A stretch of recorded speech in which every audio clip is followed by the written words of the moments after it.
Esse que tá com probleminha. Não, agora voltou. Bom, hoje nós vamos terminar o último capítulo do livro A Vida Continua. Um bom tempo aí, né, que nós estamos estudando. Semana que vem são 2 itens, mas a gente consegue dar conta aqui. Eu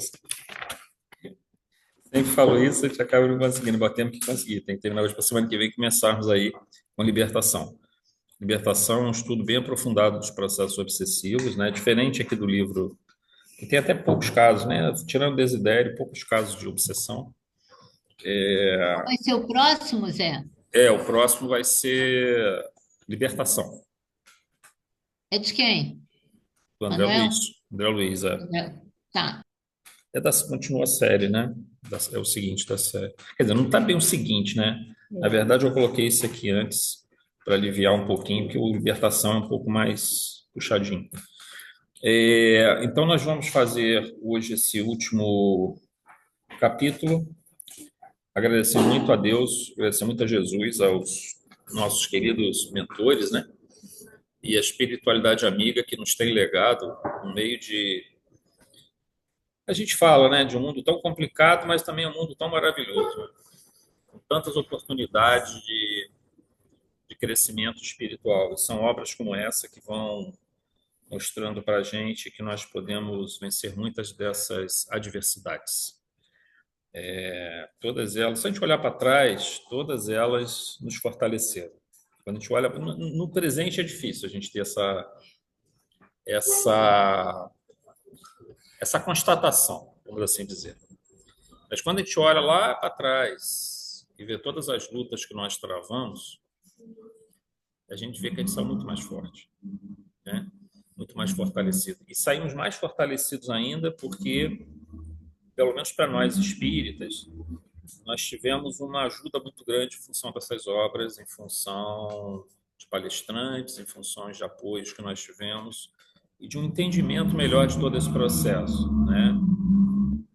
Então a gente só tem que agradecer a Deus, agradecer a Jesus, aos nossos queridos mentores, por nos propiciar essas obras. Até porque a gente sempre fala isso, né? André Luiz tem essa característica de que a gente acaba se identificando com os personagens, né? A gente se vê muito projetado, as mesmas dúvidas, os mesmos equívocos, os mesmos medos, são os mesmos nossos, cara. E a gente se aproxima muito disso, né? O que poderia... Você faz bem, Rosana, a leitura, por favor? Hã? Você não faz, não?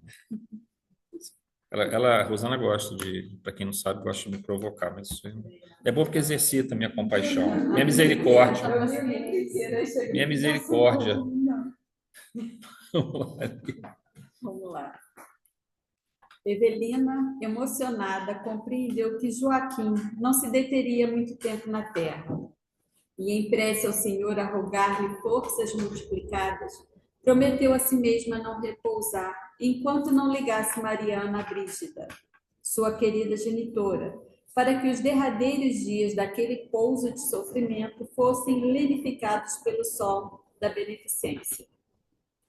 Transcorridos 2 dias, sobre o singular contato entre a enteada de Amâncio, amparada em Fantine e com permissão das autoridades superiores, sediou-se na mansão do padrasto e pôs-se a influenciar o coração materno, com vistas à realização esperada.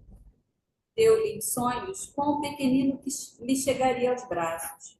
Povoou-lhe as reflexões com ideais de caridade e esperança. Sugeriu-lhe leituras renovadoras. Inspirou-lhes conversações com o marido quanto ao futuro que Deus iluminaria com a presença de um filhinho adotivo.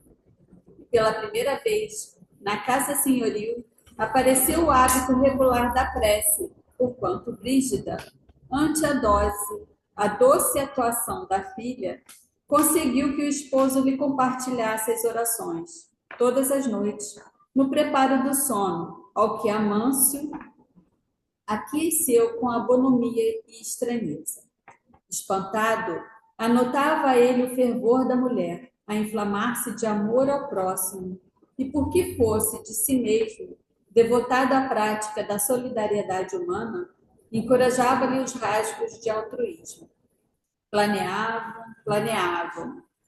Se Deus lhe enviasse um filhinho adotivo, tratá-lo-iam com todas as reservas de amor que conservavam no coração. Procurariam analisar-lhe as inclinações para que lhes propiciasse trabalho digno. E quando crescesse, realizariam um sonho de muito tempo. Transfeririam residência para São Paulo, de vez que assim lograriam educá-lo com esmero. Solicitariam, para isso, a cooperação de Caio, o genro de outro tempo que se casara em segundas núpcias e que continuava amigo, conquanto lhes escrevesse apenas em ocasiões especiais.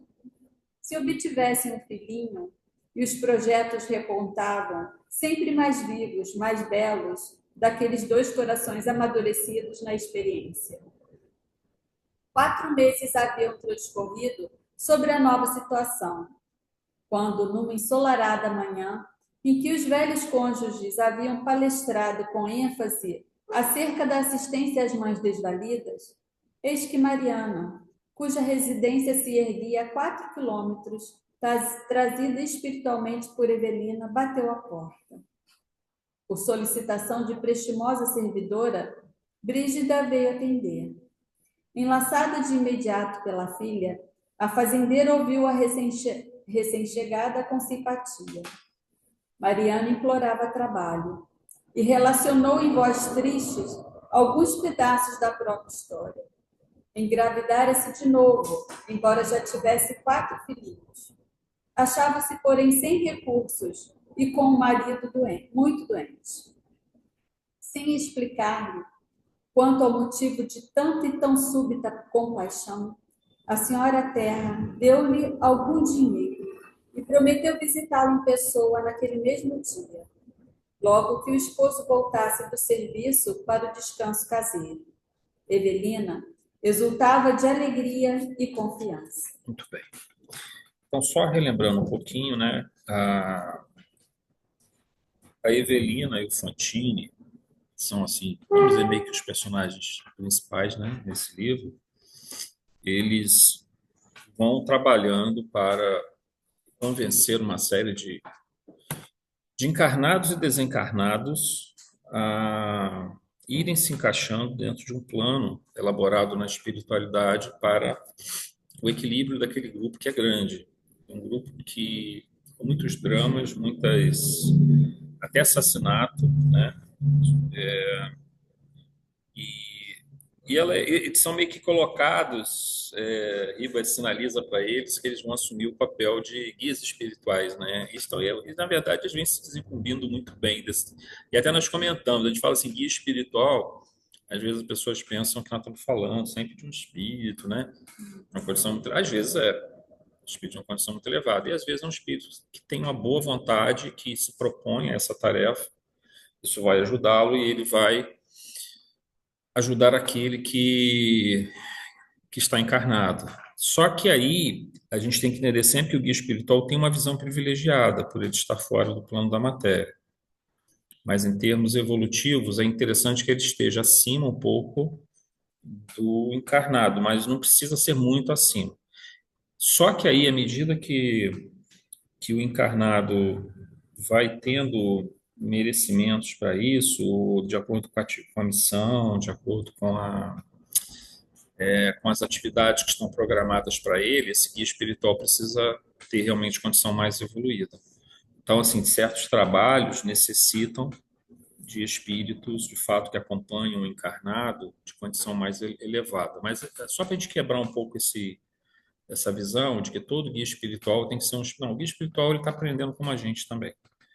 Só que ele está imbuído de uma tarefa, ele não tem distrações, ele não se distrai com outras coisas, ele está focado naquilo, está recebendo orientação dos seus próprios mentores, né? No caso, vamos dizer, Ribas, né? Orienta Evelino, orienta Fantini, eles vão se desincumbindo dessas tarefas. Então, o que ela faz? Ela vai na casa de Brígida, que era a mãe dela, quando ela esteve encarnada, e começa a convencer, assim, já tinha meio que convencido, né, antes.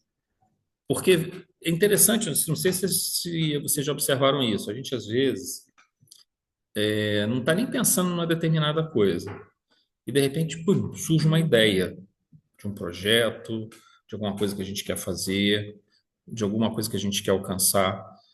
Aquilo vem de repente, do nada, né? E muitas vezes isso pode ser uma lembrança de fato que a gente tem do nosso planejamento encarnatório, pode ser um trabalho do nosso subconsciente mesmo, né? A gente tem um subconsciente forte trabalhando paralelamente ao nosso nível consciente, e pode ser uma intuição espiritual forte.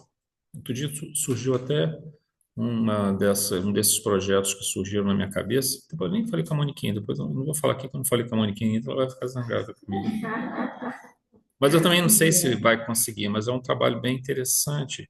Um já está sendo feito, eu também não posso falar, mas já tá sendo feito. Talvez possa se transformar numa coisa definitiva. E o outro que eu pretendo começar em breve, né? Não, esse é outro. Esse é outro? Esse é mais antigo, né? Mas isso vai ser colocado. Né? Oi? O quê? Não, mas se cutucar, sai. Tá doido pra falar? Não, é que pode não dar certo, não sei. Mas veio a ideia, eu acho que foi uma ideia forte, assim. Projeto é projeto, pode dar certo. Não, mas tem um projeto que já está em andamento já. Agora o outro mas assim, o que acontece? Às vezes vem com uma intuição muito forte, né? E a gente vê que aqui no caso é Evelina intuindo a. Você vê, eu não sei quantos anos a Brígida tem, mas vamos dizer que ela tem uns 60 anos. Porque ela é mãe da Evelina, a Evelina deve ter uns 30, né? Supõe mais ou menos algo próximo a isso. A Brígida tem 50, 60 anos. De repente vem na cabeça dela ter um filho, pegar um filho adotivo, né? Receber um filho adotivo. Hã? Eu não sei assim a idade exata da. Você pensa para ter um filho de 30? Foi porque eu não posso cuidar quanto tempo? Ué, se for necessário, você não sabe quanto tempo eu vou viver. Irmãs Fox. Aí, o que acontece? A gente não, assim, ela conseguiu intuir, né, para receber. Então, um projeto surgiu na cabeça dela, receber um filho. Surgiu da intuição da filha. E ela começou a trabalhar, 4 meses trabalhando, preparando, e aí começa a ter a oração no lar. O pai, o Amâncio, que não era chegado a essas coisas, começa a participar dessa oração, né? Apesar que, assim, a gente tem que entender que o Amâncio, apesar de ser um assassino, é que a gente fala, isso é uma lição muito importante para a gente também. Apesar dele ter assassinado o Desidério, ele tem esse lado de ser muito, muito fiel à sua esposa, muito carinhoso com ela e também cuidadoso com todos os seus empregados da sua fazenda. Todos ele é uma coisa meio antagônica, né? Um troço meio louco assim, porque ao mesmo tempo que ele tem espírito que odeia ele porque ele assassinou esse espírito, ele tem um monte de pessoa orando por ele porque ele ajudou um monte de pessoa. Hã? Mas ele é amado também, entendeu? Isso é que é o mais importante desse processo. Então, assim, por isso que eu falo, a nossa visão é sempre fragmentária, ela é imperfeita. Por isso que um psicoterapeuta chamado Yeshua, que viveu lá 2.000 anos atrás... 2026. Mas pregação, 2.000 anos, né? Começou perto de 30.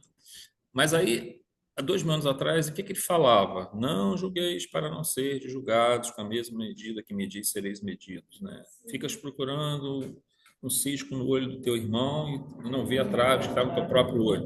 Por quê? Porque a nossa visão é imperfeita, ela é fragmentária, nossas informações são incompletas, nós somos péssimos juízes, péssimos juízes.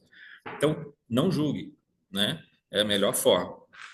Então, a gente vê muito nesse caso. Se a gente olhar Manso só por uma dimensão dele, ou seja, só por uma informação que chegou para a gente, eu vou ter um julgamento duro contra Manso. Mas se eu ver, digamos, se eu não soubesse que a Manso era um segredo dele, mas que, obviamente, Desidério, Fantine acabou sabendo, a filha acabou sabendo e tal. Mas vamos dizer, se uma outra pessoa soubesse só as coisas boas que aconteciam com Amâncio e não soubesse do assassinato, exaltaria ele. Então, ninguém é só uma coisa ou outra. Nós somos um pouquinho Jekyll e Hyde, né? Aquele médico e o monstro, né? Somos um pouquinho Jekyll e Hyde. Então, a gente não deve ser muito duro nos nossos julgamentos. Sempre tenhamos cuidado com isso, tá? E aí continua esse trabalho e assim, a gente sabe que a Mariana, que é essa moça que vai receber o Desidério como filho, e já recebeu, ela já está grávida, foi escolhida morando próximo mais ou menos próximo da fazenda deles, né? Do Amâncio e da Brígida, e ela é conduzida por intuição. Esse era o grande trabalho da Evelina, fazer que houvesse um contato entre a Brígida e a Mariana, e que a Brígida estivesse receptiva a adotar essa criança. Então, olha só, nessa gravidez, a Mariana vai chamar, ela não tem nenhuma ligação do passado com o Não. Desidério. Ela só está sendo instrumento do Desidério. Ela tinha uma ligação com a colônia, né? Vem da mesma colônia espiritual e ela aceita, mas sem nenhum vínculo. Sem nenhum vínculo. Então, isso acontece, né? Não, nem sempre tem, nem sempre tem. Seria porque ela vai Basta a mãe ter condições. Uma das razões é essa, mas assim, por exemplo, você tem uma mãe que tem 15 filhos. Hoje não é tanto, mas vamos dizer, tem mãe que tem 8, 9, 10, a gente vê isso acontecer ainda. Não necessariamente você vai ter aquelas. Uma das assistidas da casa tem quantos filhos? 7. Eu conheço. Pois é, 7. Não é Matinha? A Natália, filha da Cleide. Hã? A Natália, daqui, a Natália, tem 7 filhos. Filha da Cleide. Eu sei. Eu sei do problema. E aí, o que acontece? Às vezes a pessoa tem 10 filhos, 8 filhos, 9 filhos. Não necessariamente, gente, todos eles estão vinculados àquela mãe, não. Às vezes é a oportunidade que eles têm de chegar na. Porque às vezes a ligação deles, o que eles têm que fazer é com outra pessoa.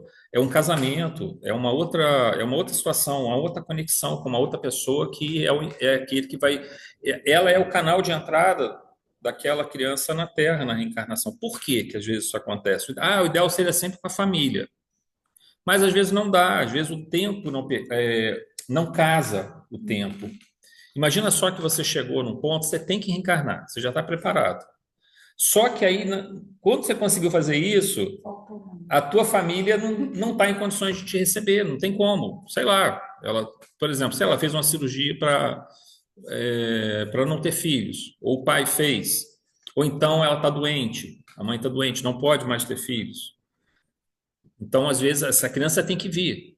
Se for imprescindível que ela esteja naquela família, mas se não for imprescindível que ela nasça naquela família, se os planos envolvem outras coisas, ela vem numa boa. A gente vê um monte de famílias que às vezes as pessoas nascem e vai cada um para um canto, e cada um vai desenvolver suas famílias, seus trabalhos, seus amigos, e às vezes não havia mesmo um vínculo muito forte, né? Nesse caso, não havia vínculo nenhum. Um Desidério, né, e a Mariana. Ela só se propôs mesmo a recebê-lo para permitir que ele viesse ao mundo. 6.1, gente, na nossa apostila, tá? Evelina, percebendo a gravidade da situação de saúde de Joaquim e de que ele se aproximava da desencarnação, a gente lembra, né? Ele tem tuberculose, roga em oração a Jesus, pedindo forças para que conseguisse cumprir a tarefa de aproximar Mariana e a Brígida, o que permitiria a adoção futura. Recebe autorização dos benfeitores espirituais para que permanecesse sediada na casa de Brígida e Amâncio. Ela fica lá, né? Durante esse tempo, ela não volta nem para a colônia espiritual. Com isso, Evelina consegue exercer um grau maior de influência sobre aquela que fora sua mãe, e induzindo sonhos, pensamentos e reflexões. Reforça em Brígida o desejo da adoção. Nos sonhos, projetou imagens da futura criança, ao mesmo tempo em que intuía Brígida a prática regular da prece, que foi acompanhada pelo esposo Amâncio. Então, inclusive, a criação dessa ambiência mais favorável, se a gente observar, ela é importantíssima, porque a gente tem um Desidério chegando e o Amâncio, que vai ser o pai adotivo dele, o assassinou. Então, tudo isso, você tem que ter um envolvimento espiritual muito grande para não dificultar o processo. Né, Valéria? Se a Valéria deve lembrar. Quando José, meu irmão, foi lá para casa, a gente fala, foi. A minha mãe sonhava que É. entregavam ele lá em casa. Aí um dia, né, a vizinha chegou para minha mãe e falou assim: toma que é teu. Aí ela, o sonho que eu tive. Né? Ela veio sonhando Ah, ele é meses irmão adotivo de antes. vocês, né? É. Ela veio sonhando meses antes que entregavam uma criança para ela. Aí já chegou em casa. Ela acha que ele é um irmão dela, fisicamente. Ah, tá, você me falou disso. É. Porque quando pequenininho ele olhava para o povo e falava que era um amigo. O Twin era um amigo índio que ele tinha. Que era criança. Ele chamava um Twin. 6.2. Após 4 meses, Evelina conseguiu trazer Mariana pelas vias da intuição a procurar ajuda na casa de Brígida e Amâncio. A Mariana já estava grávida, né? 4 meses de gravidez, e ela, o marido muito doente, não podendo trabalhar, e ela com mais 4 filhos, passando necessidade, ela é intuída a procurar. Ela não mora tão longe da Brígida, tiveram que escolher alguém que estava mais ou menos próximo, e aí ela é, digamos, intuída a procurar a Brígida. Mariana já se encontrava grávida, o esposo muito doente, já tinha 4 filhos, a situação de seu lar era de penúria e procurava dessa forma emprego a fim de poder assegurar o sustento de seu lar.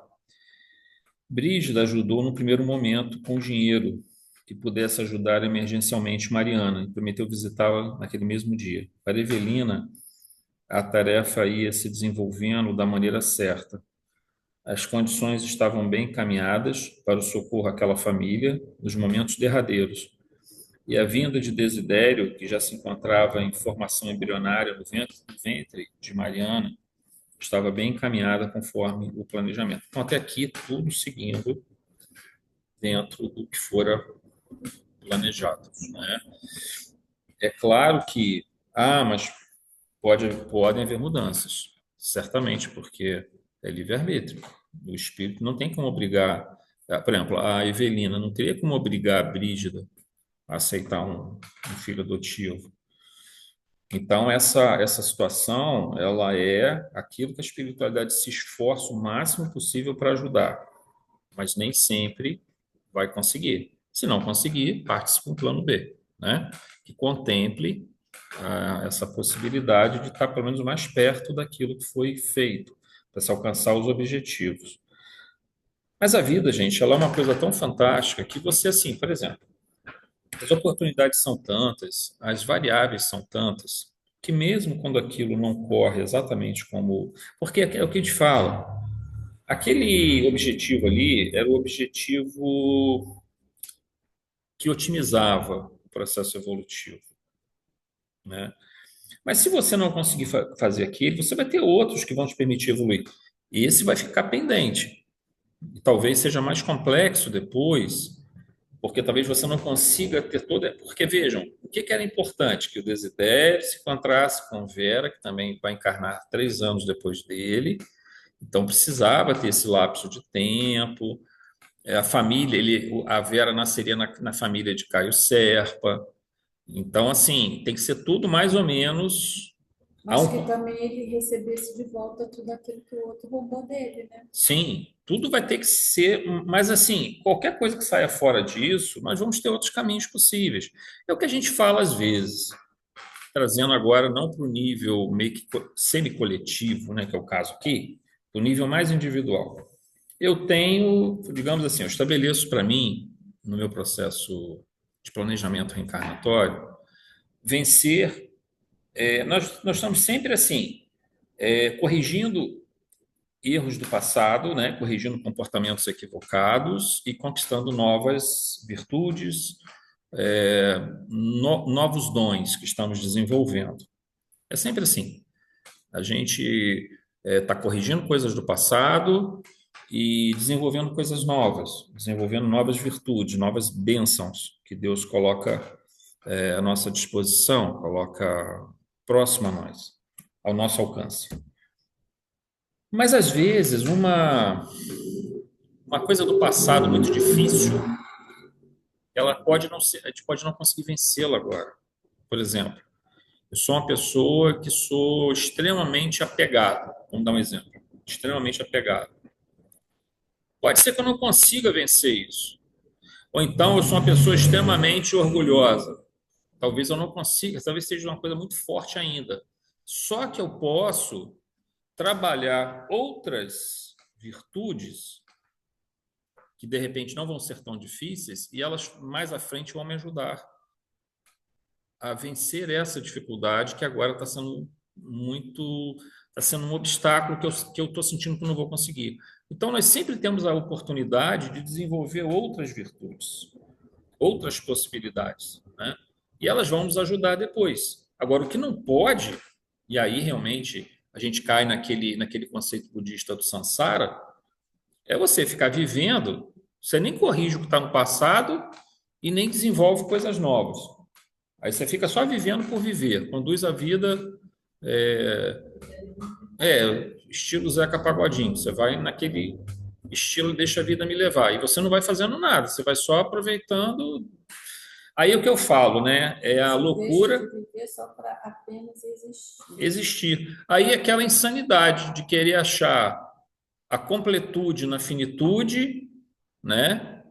De querer encontrar a paz e a felicidade na transitoriedade. Não vai conseguir. O que é transitório passa. Como é que você vai conseguir encontrar a tua felicidade plena, que vai se desenvolver ao longo de uma longa jornada de milhões de anos, num estágio, digamos assim, dentro de um estágio que é transitório? Então, assim, você não pode, dentro da transitoriedade, querer encontrar a felicidade. Parte dela está ali, mas assim, você tem que entender o todo dentro desse processo. E entender o todo significa não se apegar, por exemplo, porque esse apego vai ser, certamente, o apego vai ser dor e sofrimento mais à frente, porque você vai perder aquilo que você se apegou. É o destino de todo encarnado. Isso não tem. Querer encontrar completude na finitude é loucura também. A nossa completude, a nossa transcendência, um pouquinho dela a gente consegue aqui, mas só um pouquinho. O resto é conseguido nessa visão mais ampla, de que fazemos processos de encarnações, desencarnações, buscar através das conexões espirituais essa, digamos, essa visão mais abrangente. Agora, muitos indivíduos, e a gente está vendo isso, muitos indivíduos trilhando a Terra como se a Terra pudesse dar aquilo que vai alimentar o espírito. Não vai conseguir fazer isso, só por algum tempo, né? E aí é onde vem os graves problemas que nós estamos vendo aí acontecer, tanto no plano espiritual quanto no plano material. Bom, item 7, você lê para a gente, Rosana, por favor? Perguntando, né, mãe? É a última leitura de item. Você falou na outra hora, né? Amâncio não regateou atenções ao pedido da companheira, e ao crepúsculo, ei-los juntos na habitação paupérrima. Conduídos ambos, providenciaram a remoção da família em penúria para estreito, mas confortável domicílio na gleba que cultivavam. Qual se houvesse encontrado, por fim, todo o socorro a que mais aspirava, antes que o quinto filhinho viesse à luz? Joaquim demandou a espiritualidade, louvando os benfeitores. Mariana, desde muito enfraquecida, adoeceu gravemente. Viúva, agora apelou para a cooperação de familiares humildes e entregou-lhes os 4 órfãos na previsão da morte próxima. Brígida, atônita, ante a crise que se agravava, a identificar-se cada vez mais ligada à pobre irmã, em penúria, transferiu-a para a própria casa, onde Desidério, reencarnado, abriu por fim os olhos de novo para a existência terrestre. Rosana, deixa eu só esclarecer uma coisinha rapidinho aqui, só para a gente lembrar, quando a Brígida e o Amâncio foram visitar, por esse mecanismo intuitivo, né, e viram a situação da Mariana e do Joaquim, eles levaram eles, moravam num barraco, praticamente assim, tudo sem janela, assim, o vento entrava ali, então isso ajudou ele até mais a pegar a tuberculose. Eles levaram eles para uma casa dentro da fazenda deles, não dentro da casa deles, uma casa dentro da fazenda deles. para poder cuidar melhor, para poder dar uma assistência a eles. Então, quando isso aconteceu, o Joaquim, que estava muito doente, ele meio que resistia, porque ele não conseguia imaginar ele deixando a família naquela penúria, naquela situação. Quando ele se vê colocado numa casa, dentro da fazenda do Amâncio, e a Brígida e o Amâncio se propondo a cuidar dos filhos e da esposa dele, ele se entrega e aí ele desencarna e eles colocam, e que é a beleza disso aqui, né? Quer dizer, Joaquim demandou a espiritualidade louvando os benfeitores, ou seja, ele não parte com revolta pela vida difícil, dura que ele teve, mas é uma vida dura porque a gente sabe que também muito do que eles passaram parece muito assim um problema, uma questão de provas e expiações, e que é um resgate, e que eles conduziram com louvor, tanto ele quanto a Mariana. Isso é importante a gente ter em mente. Então, esse processo acontece. Aí, quando vem aí a Mariana também já estava com tuberculose, ela vê que ela está muito ruim, ela entrega os filhos para outras pessoas conhecidas, entes, parentes dela, os 4 filhos que ela tinha, mas ela estava ainda já com a gravidez bem avançada agora, tá? Então é dentro mais ou menos desse contexto que a Rosana está lendo para a gente. Na íntima convicção de que se houvera desencarregado de seu último e sagrado dever, Mariana colocou nos braços dos protetores a criancinha ansiosamente esperada e desencarnou 5 dias depois. Benfeitores desencarnados acolheram a piedosa mãe ao mesmo tempo que osculavam o pequenino. Misturavam-se-lhe ali, na mansão cercada de flores, o adeus e a chegada, a tristeza da morte e a alegria da vida. A fazendeira chorava e ria. Amâncio meditava, tocado de emoções e ideias renovadoras. Ernesto e Evelina, em preces de jubilosa gratidão perante a misericórdia da providência, notavam surpresos que tanto para Mariana no esquife quanto para Desidério no berço enviava a Deus a bênção de um novo dia. À noite, pequena carruagem voadora em forma de estrela irisada depunha Fantine e a companheira na cidade que lhes servia de residência.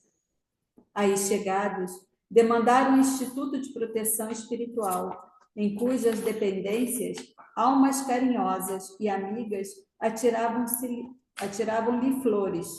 Lampadários inflamados de luz policrômica cercavam todos os edifícios, assinalando-lhes as filigranas de arquitetura a jorros de beleza. A casa festejava os 2 obreiros que haviam sabido vencer, com devotamento e humildade, os tropeços iniciais do levantamento de bem-aventurado futuro. Rodeado de assessores, Ribas saudou-os no limiar e, tomando-os nos braços, como a filho queridos, ergueu os olhos para o alto e rogou comovidamente: Senhor Jesus, abençoa os teus servos que se consagram hoje um ao outro em sublime união. Ilumina-lhes cada vez mais os anseios transfigurados para o teu reino, através da abnegação com que souberam esquecer dificuldades e agravos para se deterem tão somente no auxílio aos companheiros de caminhada. Ainda mesmo quando esses companheiros lhes apunhalassem os corações. Ensina-lhes, ó Mestre, que a felicidade é uma obra de construção progressiva no tempo e que o matrimônio deve ser realizado de novo todos os dias, na intimidade do lar, de maneira que os nossos defeitos se extinguam nas fontes da tolerância recíproca, a fim de que as nossas almas encontrem a perfeita fusão, diante de ti, os clarões do amor eterno. Silenciou o instrutor, enquanto Ernesto contemplava o rosto da companheira marejado de lágrimas. Do alto, choviam pequeninas grinaldas azuis, lembrando safiras que se eterizassem, radiosas, propiciando ao casal venturoso a certeza de que os planos superiores lhes endossavam os compromissos e de ângulos ocultos na paisagem vinham melodias de ternura, emoldurando palavras de confiança, em que a sabedoria do universo confirmava a perpetuidade da misericórdia de Deus na vida que em toda parte continua sempre mais bela, plena de grandeza, a santificar-se pelo trabalho e a inundar-se de luz. Muito bem. É uma belíssima passagem. Aqui, esse ponto, né, em que a Mariana está no esquife, né, para ser enterrada. Então, há uma tristeza, um choro, e há um sorriso, uma alegria, né, para Brígida pelo nenenzinho que chega, pelo Desidério. E aí, a gente vê muito nessa situação aquilo que a gente já comentou, né, outras vezes aqui. A desencarnação, ela é só recomeço. Recomeço no outro plano, que é, na verdade, o nosso verdadeiro plano. Para os que ficam, não deveria haver tanto desespero, né? A gente tem visto muito pessoas sofrerem demais pela perda de um ente querido, não conseguem superar o luto. E isso é muito ruim, porque, primeiro, que vão ficar sofrendo quando aquela pessoa precisa ter paz também para seguir o seu caminho no plano espiritual. Elas mesmas sofrem porque não aceitam, e nesse caso, desconhecem a lei divina que estabelece um processo de evolução para todos. O nosso período aqui é temporário. Eu costumo sempre dizer, né, para as pessoas que perderam entes queridos, hoje tinha uma companheira que me mandou uma mensagem e ela estava muito agoniada porque ela recebeu uma foto da mãe dela e a mãe dela já estava usando uma bengala. A mãe dela está com, acho que 92, 93 anos. E a última vez que ela teve com ela, não estava usando bengala. Foi uns meses atrás. E agora ela está com bengala. E ela falou que ela ficou muito agoniada com isso, né? Aí eu falei, fulana, a tudo. Aí eu falei até citei Tessalonicenses 5,18 ontem, né? Que a gente estudou, né? Falei, a tudo rendei graças, né? A vida é uma bênção. Tua mãe está bem ainda, mas a vida é uma bênção. Sejamos gratos por tudo que recebemos, né? E venhamos a dar graça por tudo aquilo que foi possível. Imagina você ter tido um ente querido que ficou com você 30, 40, 50, 60, 70 anos. Isso não é para ser lamentado, é para ser agradecido a Deus por essa oportunidade. Tem pessoas que não têm ninguém na vida, gente. Eu sempre falo isso. Tem pessoas que viveram a vida sozinhos, absolutamente sozinhos. Eu tive um tio que ele brigou com a família toda, ele terminou, assim, não terminou sozinho porque minha avó acolheu ele. Minha avó e meu avô. Ele brigava com meu avô, mas minha avó controlava a situação e trouxe ele para morar aqui em Vassouras, né? Ele brigou com a família toda, toda. Os filhos, com a esposa, com todo mundo, entendeu? Era um gênio. Eu gostava dele, ele gostava de mim também. Era um gênio muito difícil ele. Mas eu gostava dele. Eu tinha um link com ele. Eu não sei porque eu tinha um link com ele. Mas tem pessoas que vivem sozinhas, assim, entendeu? E você ter a oportunidade de viver ao lado de uma pessoa, aí você vai ficar lamentando que aquela pessoa voltou, ela está recomeçando a vida. Vai ter outras oportunidades. Aquele espírito que está entrando lamenta por ter deixado o plano espiritual. A gente vê muito espírito com medo de vir para a reencarnação. Aliás, diga-se de passagem, a perspectiva de deixar o plano espiritual e entrar no plano da matéria é mais. Não é que é doloroso, ele causa mais ansiedade no espírito do que o contrário, porque o espírito não sabe se vai conseguir dar conta dos compromissos que ele assumiu. Está tranquilo. Está tranquilo, estou aprendendo. Estou trabalhando. Está tudo certo, aí vai reencarnar. Tudo de novo. Aí, reencarnando, vai assumir um novo ego. Mas, de uma certa maneira, também é um pouco doloroso, né? Porque diz que a realização. A diminuição, porque ele vai entrar no processo de esquecimento. Não é que assim, não é que seja doloroso, Rosana, mas assim, ele vai causar o esquecimento, entendeu? Você sabe que você vai ter que esquecer temporariamente tudo aqui, todos aqui. Eles são caros, entendeu? Vai entrar num plano que é mais difícil, o plano da matéria é mais difícil. A gente está sujeito a doenças, está sujeito a uma série de limitações, né? O corpo físico impõe essas restrições e há uma questão do esquecimento que vai levar à formação de um novo ego. E como é que vai ser esse novo ego? né? Como é que eu vou me comportar? Será que eu vou conseguir dar conta daquilo que eu me programei, daquilo que eu me comprometi com os meus mentores? Mas tudo é manifestação da misericórdia divina. Por quê? Nós estamos aqui encarnados, não estamos? Olha só que maravilha você ter uma obra dessa, né? Os espíritos desencarnados estão aqui, tem muitos.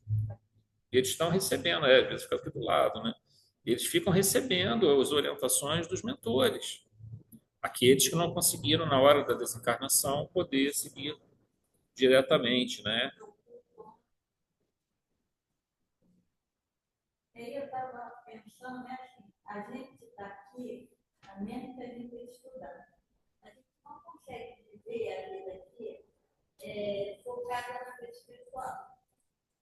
Porque se a gente tivesse, né, a gente sabe que tudo que a gente está passando aqui é um resgate, é uma prova, é um aprendizado, é tudo. Mas que o nosso destino é o mundo espiritual, é aquele que nos aguarda. Aqui é só um momento. A gente não fica pensando nisso, né? Aqui a gente tem que passar pelo colégio, aí a gente já fica pensando em terminar o colégio, depois passar a faculdade, depois adquirir bens, trabalhando para ter uma vida tranquila. E nunca a gente foca. Por isso que é o problema do ego. Assim, não é que o ego seja um problema, mas o ego ele traz esse risco. Você assumir um novo ego, uma nova persona, porque a gente não sabe se digamos, expectativas que nós vamos desenvolver em função do corpo físico, em função da influência do meio, em função da influência familiar.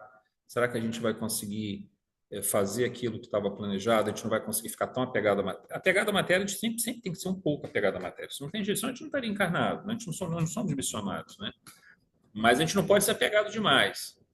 E aí é uma coisa que a gente tem que estar realmente toda hora se vigiando. Porque a gente vai fazer tudo isso. Mas aí, se a gente estiver focado na vida espiritual, quando aparece uma dificuldade, a gente sabe que vai olhar aquilo de uma outra maneira. Né? A gente vai ver assim, o que eu tenho que aprender com isso? Né? E aí passar com aquilo com mais tranquilidade. Se a gente não foca nisso, a gente aí desenvolve a crise de ansiedade, pânico, depressão, que a gente está vivendo aqui. Mas é possível, sabe? Eu acho que a gente conseguir trazer para o. É só a gente se esforçar nesse sentido e se conscientizar disso também, né? Que a gente tem que fazer isso. Bom, finalizando aqui então, no 7.1. Naquele mesmo dia, Mâncio e Brígida vão até a casa de Mariana, profundamente tocados pela condição da penúria e dificuldade daquela família, os levam para morarem, isso inicialmente, num pequeno domicílio na fazenda de Amâncio. Pouco depois, Joaquim, consumido pela tuberculose, e vendo sua família se encontrava abrigada e sob proteção, desencarna com a paz de espírito que precisava e, acima de tudo, alguém que teve uma vida de provas e expiações e atravessou a jornada com fé e gratidão. A situação de Mariana se agravou, né, 7.2, com o passar do tempo, e Brígida a transfere para o próprio lar. Brígida leva para dentro de casa, para que ela pudesse ser melhor tratada. Apesar de não ser citado, é bem provável que Mariana tenha recebido grande auxílio dos benfeitores espirituais para que sua gravidez pudesse chegar até o final, porque ela estava com tuberculose, né, gente? 5 dias após Desidério nascer, Mariana, que já havia entregue o bebê aos cuidados de Brígida, por pressentir a proximidade da morte do seu corpo físico, finalmente desencarna, assistida por benfeitores espirituais, que a conduzem para a cidade espiritual de onde partira. Ela, assim como Joaquim, cumprira uma difícil tarefa nessa existência, uma jornada marcada por provas e expiações, que souberam se desencubir com louvor. 7.3. Fantine e Evelina, emocionados e felizes por terem concluído essa parte tão difícil de sua função, são saudados com muita alegria, não só pelos espíritos da cidade astral em que se encontravam, mas também nos planos superiores da vida, quando formas de luz como safiras etéreas se formavam, mostrando a ação dos pensamentos de profundo amor e aprovação de espíritos de planos elevados ao contato com a ambiência daquela cidade espiritual.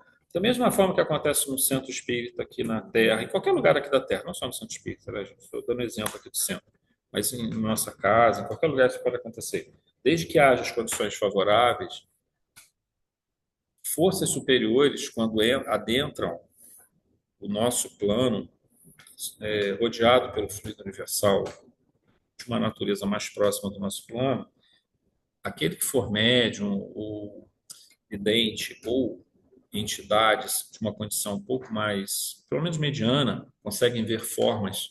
A gente tem muitos relatos disso aqui também no centro, né? De formas que vão vindo, luzes que vão se formando.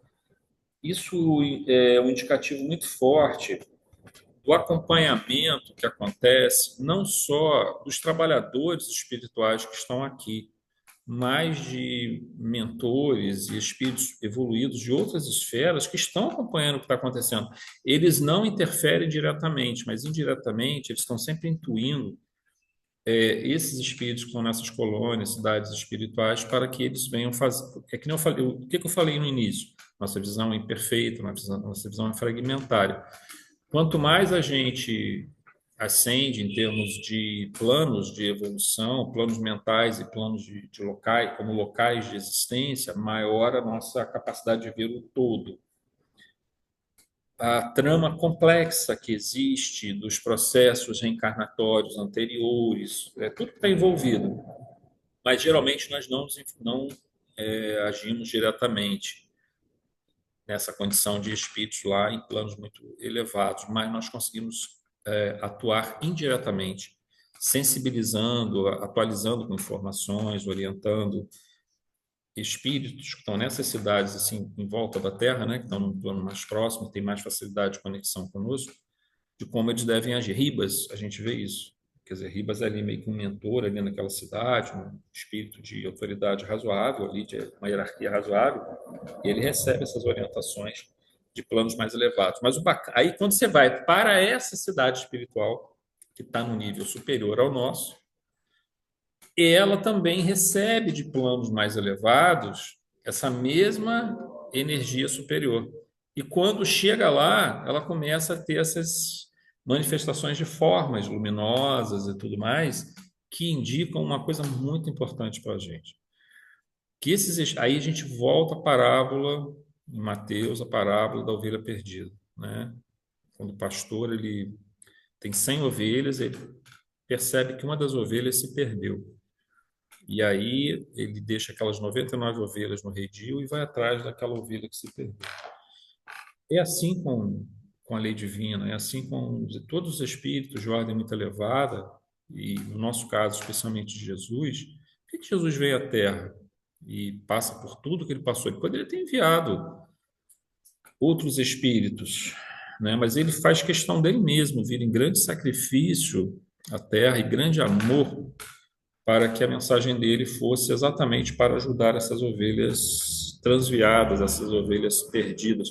Então, há muita alegria na espiritualidade superior quando você vê digamos assim, um salto evolutivo, quando você vê uma superação de uma violência, quando você vê a superação do mal, quando você vê a ignorância ceder à luz, né? Há uma imensa alegria. Aí você pode dizer assim, mas esses espíritos deveriam saber que isso iria acontecer de qualquer forma, em algum momento. Sim, claro que eles sabem que isso vai acontecer de qualquer forma, mas saber que aquele espírito conseguiu alcançar, que Fantine e Evelina conseguiram essa vitória pelos seus esforços, pelo aprendizado, pelo senso de disciplina, por aceitarem as incumbências que eles receberam e não fugiram dessas incumbências. Isso deixa esses espíritos extremamente felizes, porque o alimento deles é esse amor recíproco, né, dessas entidades. É a força mais poderosa. O amor é a força mais poderosa desse universo. Se não fosse o amor, nós não existiríamos. Deus não nos teria criado, né? Então, a força, por incrível que pareça, a força mais poderosa é a força divina, é a força do amor, né? Então, há muita alegria no plano espiritual superior quando essas coisas acontecem. E para a gente finalizar no 7.4, chegamos ao fim desse livro que nos conta a forma impressionante como a espiritualidade organiza inúmeros mecanismos de auxílio que possibilitem aos espíritos que encarnam e aqueles que apresentam dificuldades após a desencarnação a se reajustarem, corrigirem os erros, serem orientados, socorridos, terem o planejamento reencarnatório que possa produzir o melhor resultado.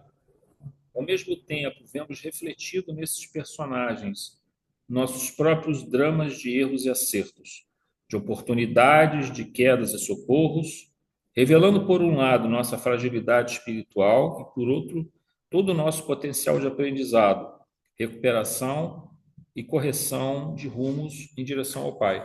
Então, nós somos, ao mesmo tempo, frágeis, né? E, ao mesmo tempo, somos de uma potencialidade extraordinária. Somos imortais, destinados a uma perfectibilidade, destinados a nos aproximarmos de Deus, mas somos frágeis, tanto encarnados quanto desencarnados, mas é uma fragilidade, vamos dizer assim, temporária e de percepção. Mas o nosso é como se fosse uma planta. Se você pegar um carvalho, aquela árvore gigantesca, aquele tronco gigantesco, se você pegar um carvalho, quando ele ainda é uma plantinha pequenininha, ele vai ser frágil, né? Mas o potencial dele se transformar numa árvore fabulosa está lá, está dentro daquela plantinha. Da mesma forma, nós temos esse potencial de nos transformarmos em espíritos de luz. Então, somos frágeis, de uma certa forma, estamos num processo de elaboração, mas somos filhos de Deus e, portanto, destinados a essa imensa grandeza. Bom, gente, nós vamos, então, pausar aqui.